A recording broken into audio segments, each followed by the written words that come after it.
Hello baby বলো। এই বাজার থেকে যা যা আনতে বলছে আনছো, চেক করে আমাকে জানাও। চাউল আনছি, ডাইল আনছি, লবণ আনছি, হলুদ আনছি, হ্যাঁ সবই আনছি। বাজারে তোমার সাথে আমিও গেছিলাম, আমারে নিতে তুমি ভুলে গেছো। এই শুনছো? আমি কানে শুনি না। আমি কেন, আমার বাপ দাদা 14 গোষ্ঠীরও কেউ কানে শুনি না, কিন্তু আমি যদি কিছু বলি তোর বংশ সবাই শুনে, তোর বাপ শুনে, তোর মা শুনে, তোর ভাই শুনে, তোর বোন শুনে, এমনকি তোর বাসার কুত্তারা পর্যন্ত শুনে, শুধু আমি শুনি না।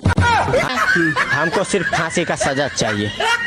এই তোমার হাতে কি হইছে? হাত কাটটা তোমার নাম লেখছি। নাম লিখছো ভালো কথা, তা বাইন্দা রাখছো কেন? নামের বানান ভুল করছি।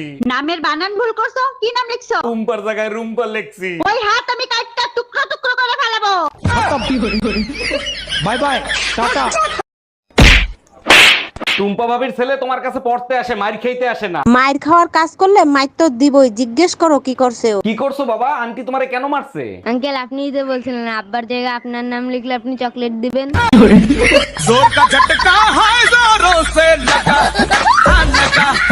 এই তোমার হাতে কি হইছে? হাত কাটটা তোমার নাম লেখছি। নাম লিখছো ভালো কথা, তা বাইন্দা রাখছো কেন? নামের বানান ভুল করছি। নামের বানান ভুল করছো? কি নাম লিখছো? রুম্পার জায়গায় রুম্পা লেখছি। ওই হাত আমি কাটটা টুকরো টুকরো করে ফেলাবো। Bye bye tata good bye. আপনার কাছে অবৈধ সোনা আছে, আপনাকে চেক করব। দেখেন আমার কাছে কোনো অবৈধ সোনা নাই, যেটা আছে সেটা বৈধ সোনা। বিশ্বাস নয় বাথরুমে চলেন। কেন বাথরুমে যেতে হবে কেন? জন্মসূত্রে পাওয়া সোনা, সবার সামনেই দেখায় দেবো। শালা আমি গোল্ডের কথা বলছি। Bye bye Tata. ডাক্তার আমার শরীরের অবস্থা খুব খারাপ, আমার রিপোর্টটা কি আসছে? দেখেন আপনার রিপোর্ট তো আসছে, কিন্তু একটা সর্বনাশ হয়ে গেছে। বলেন কি কি সর্বনাশ হয়েছে? আমি বাঁচবো তো? তা জানি না, তবে এমবিবিএস করার সময় আমি যে চাপটাটা ছেড়ে দিয়েছিলাম সেই রোগটাই আপনার হয়েছে। বিয়ের পরেও তুমি আলতু ফালতু জিনিস দেখো, তোমার লজ্জা করে না? এতদিনে বুঝলাম বিদেশিরা রোমান্স করার সময় কেন মেয়েদের হাত বাইন্ধে রাখে। তুমি তো কচি খোকা, কিছুই বোঝো না, তা কেন বান্ধে রাখে শুনি? তোমাদের নিয়ে কোনো ভরসা নাই, যে কোনো সময় কেটে ফেলাইতে পারো। এই তোমার মাথার কি অবস্থা? মাথায় তো টাক পড়ে যাচ্ছে। বয়সের সাথে সাথে পুরুষ মানুষের টাক করবে, এটাই তো স্বাভাবিক, তাই না? যা করা তাড়াতাড়ি করো, টাকলা জামা নিয়ে আমি সংসার করব না। আচ্ছা ঠিক আছে, সংসার করতে হবে না। টাক করার আগে আমি আরেকটা বিয়ে করে নিয়ে আসি। আরে ভাইজান কি হইছে, কান্দিছেন কেন? আর ভাবি বললেন না, গতকালকের রাতের ঝড়ে বউ তো সে মারা গেছে। 6 মাস আগে না আপনি চায়না থেকে বিয়ে করে আনছেন? অনেক আদরের চাইনিজ বউ ছিল আমার। কষ্ট নিয়েন না, চায়না মাল 6 মাসের বেশি টেকে না।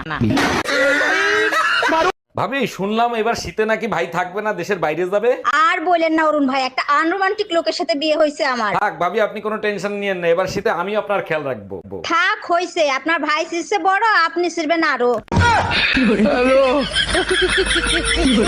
আরে ভাবি কি হয়েছে, মন খারাপ কেন? আরে ভাই বললেন না, কাজের মেয়েটা চাকরি ছেড়ে চলে গেছে। এটা তো আপনার জন্য খুবই কষ্টদায়ক। আচ্ছা আপনিও তো ভাবির সাথে ঘরের কাজগুলো করেন, তা আমার কাজগুলো করেন না, যা চান তাই দিব। লেনদেনের সমস্যা হবে না, যেটা আমার বউ দেয় সেটা দিলেই হবে। ভাবি তো মাঝে মাঝে পুতা দিয়ে ছেঁচে, সেটা দিলেই হবে। বাল ফালাইতে চশমা নেছস, যদি খাবারের ভিতরে চুল পাই। আরে অরুণ ভাই কি হয়েছে? ভাবিরে বকাঝকা করতেছেন কেন? আর ভাবি বললেন না, প্রতিদিন খাবারের ভিতরে চুল পাই। কেন ভাই, ভাবি চশমা পরে রান্না করে না? চশমা পরে রান্না করে না, চশমা পরে মোবাইল দেখে। আগে মনের সাথে মনটাই আমি নেব মিলাইয়া, মনের সাথে মন যদি মিলে যায় তখন কি হবে?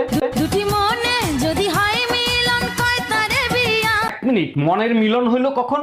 ঘরের বাতি নিভাইয়া। এই শুনছো? না আমি কানে শুনি না। আমি কেন, আমার বাপ দাদা 14 গোষ্ঠীরও কেউ কানে শুনি না, কিন্তু আমি যদি কিছু বলি তোর বংশ সবাই শুনে, তোর বাপ শুনে, তোর মা শুনে, তোর ভাই শুনে, তোর বোন শুনে, এমনকি তোর বাসার কুত্তারা পর্যন্ত শুনে, শুধু আমি শুনি না।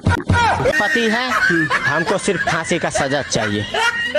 আচ্ছা বলো তো, একটা ছেলে আর একটা মেয়ের ভিতরে বড় ব্যবধান কোথায়? আরে বোকা, একটা মেয়ে 9 মাসে একবার মা হতে পারে।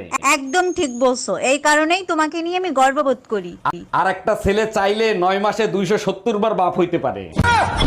অরুণ ভাই শুনছি আপনি নাকি ভালো হাত দেখতে পারেন। জি ঠিকই শুনছেন, হাত দেন, আমি আপনার ভবিষ্যৎ বলে দিচ্ছি। না ভাইয়া, আমার হাত দেখাবো না, আমার হাজবেন্ডের হাত দেখাবো। ও আচ্ছা, হাজবেন্ডের ভবিষ্যৎ জানবেন? আরে না, আপনি শুধু অতীতটা বলে দেবেন, ভবিষ্যৎটা আমি ঠিক করে দেব।